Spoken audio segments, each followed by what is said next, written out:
Brilliant. I have absolutely no idea what's going on.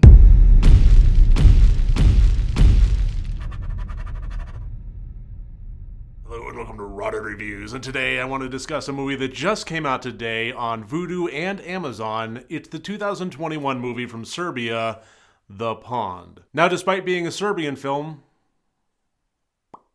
it's all in English, and basically the general gist of this is an anthropologist is on an island doing research of some sort. He lives there, he travels for a bit, and then sets up shop in a bit of a trailer, and then researches things. And in doing so, he encounters other people around the island and the area, a person that he plays chess with frequently, a couple of little girls that he has play with his daughter. Back at his home, he has his new wife after his wife had died. And just generally, things don't seem to be going terribly well. There's a whole lot of ambiguity here.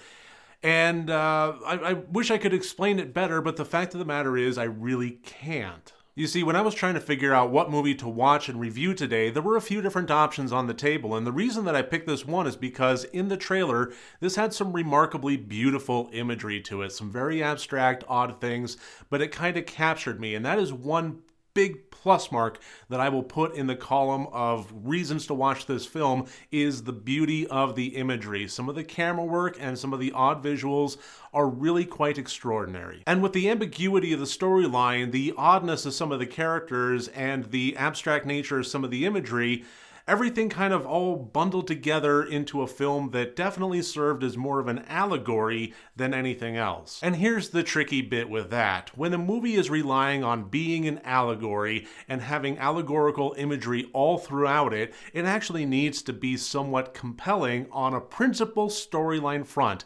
The top layer needs to have something to it, and unfortunately, I do have to admit that in this film, I really didn't get that sense. If we were to take the Darren Aronofsky film of Mother, that is a film that is incredibly divisive, but even so, I loved it.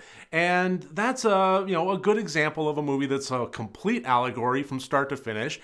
But the top layer, the surface layer, really did capture me and brought me into the storyline so that I was willing to unpack and try to solve this puzzle as I was watching it. And as soon as things started clicking into place and the allegory kind of got revealed to me, then the imagery started to really take hold. And for this film, it really doesn't ever get to that point until possibly the very end, and then it starts kind of revealing some things. The Pond has allegorical references to hell, Satan, the end of the world, and I believe the 7 deadly sins.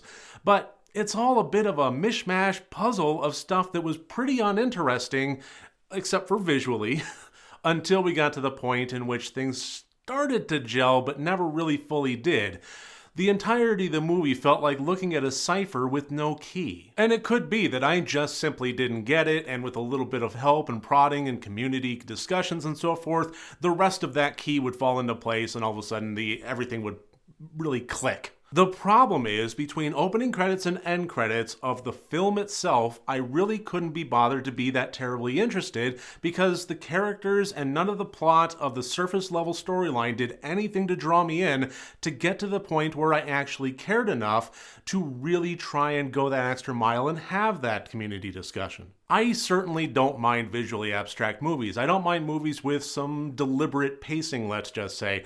I don't mind movies that require some discussion after the fact. But the fact of the matter is, it has to engage me enough to want to care on that level. And as much as the visuals of this film really did capture me, the rest of the movie didn't live up to that, and I really didn't have that sense of engagement. For those of you that are just looking for a good time, meat and potatoes, scary movie with monsters running around and slashing folks up, I would run as far away as possible from this movie. But if you are the kind of patient person that wants to dissect film, find meaning behind the imagery, unpack that allegory and solve that puzzle, this one would be a good watch for you.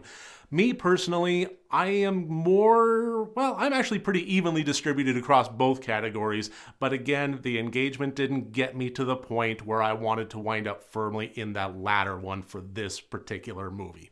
So thank you very much for joining me here today. I look forward to seeing you on my next review. Remember, next time you want to watch a horror movie, first make sure that it's good and rotted.